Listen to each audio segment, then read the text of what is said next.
បាទជំរាបសួរម៉ែបងប្អូនទាំងអស់ទាំងទីជិតទីឆ្ងាយជាទីគោរពស្រឡាញ់រាប់អានបង្ហាញបងប្អូនឥឡូវនេះគឺជាមុងថ្មីមួយទៀត2 x 2 x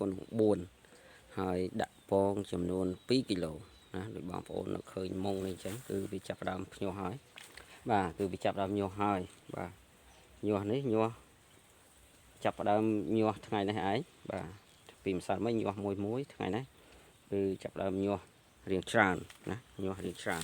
អញ្ចឹងដូចបងប្អូនឃើញក្នុងមុងនេះអញ្ចឹងគឺវាមានចំនួន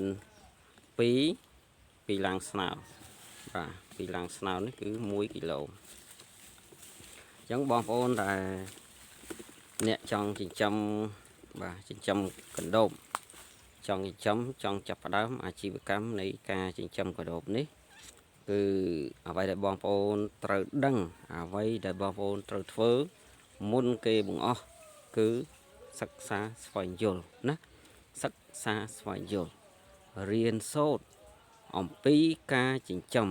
កណ្ដូបថ្វីត្បិតតែវាជាសត្វមួយដែលវាមិនពិបាក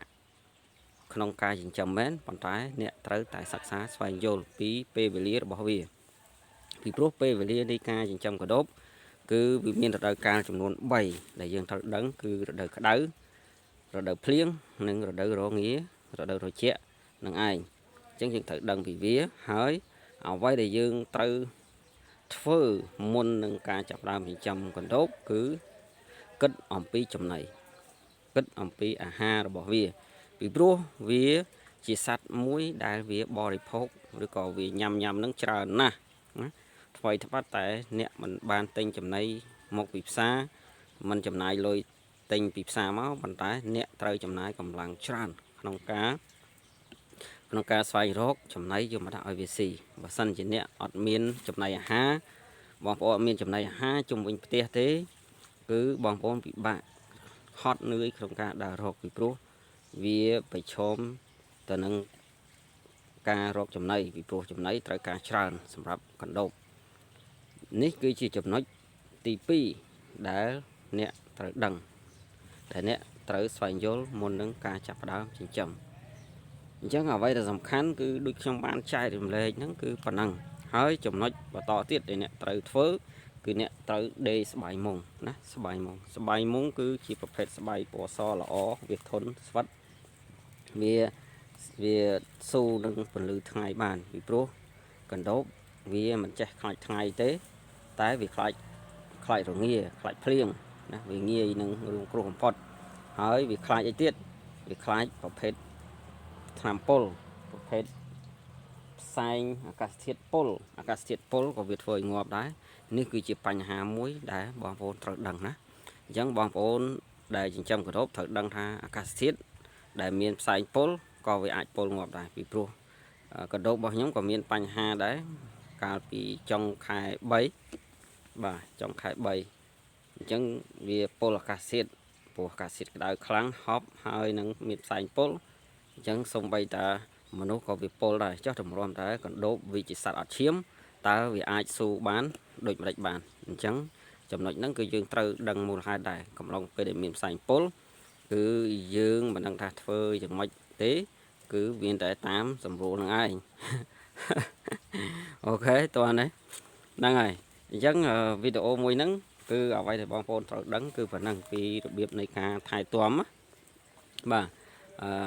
កណ្ដូបនិងចិញ្ចឹមកណ្ដូបហើយវីដេអូមួយនេះខ្ញុំអត់និយាយអំពីការថែទាំកណ្ដូបញាស់ទេអញ្ចឹងវីដេអូក្រោយខ្ញុំនឹងបង្ហាញនិងចែករំលែកបងប្អូនជាមួយនឹងការថែទាំកណ្ដូបញាស់ឥឡូវហ្នឹងគឺកណ្ដូបវាញាស់បានប៉ុណ្ណេះហើយបាទប្រហែលជា3%ហើយណា3%ហើយ97%ទៀតអត់ទាន់ញាស់ទេវាពោះទៅញាស់ថ្ងៃទី1វារៀងច្រើនបន្តិចអញ្ចឹងស្អែកទៅបានវាចាប់ផ្ដើមញាស់ច្រើនហើយអូខេជួបគ្នាវីដេអូថ្មីឲ្យបងប្អូនដែលមានតម្រូវការពងពូជ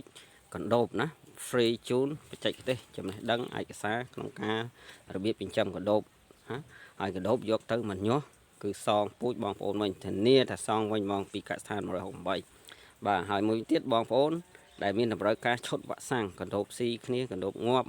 ណាកដោបមានបញ្ហាឈុតនេះគឺអាចជួយបងប្អូនបានធ្វើឲ្យកដោបបងប្អូនធំធាត់មានទម្ងន់ពងល្អមេបានល្អពូជល្អគឺបងប្អូនប្រើឈុតវ៉ាក់សាំងកដោបហ្នឹងទៅណាបងប្អូនដែលធ្លាប់ចូលមើលបងប្អូនដឹងហើយបើបងប្អូនមិនធ្លាប់ដឹងបងប្អូនអាចឆាតឬក៏ comment ឬក៏ឆាតតាម Telegram សាកសួរបានគ្រប់ព័ត៌មានទាំងអស់ពីកសិដ្ឋាន168លេខ Telegram 066 44 20/19 066 44 20/19អូខេអរគុណសម្រាប់ការតាមដានទស្សនារបស់បងប្អូនទាំងអស់គ្នា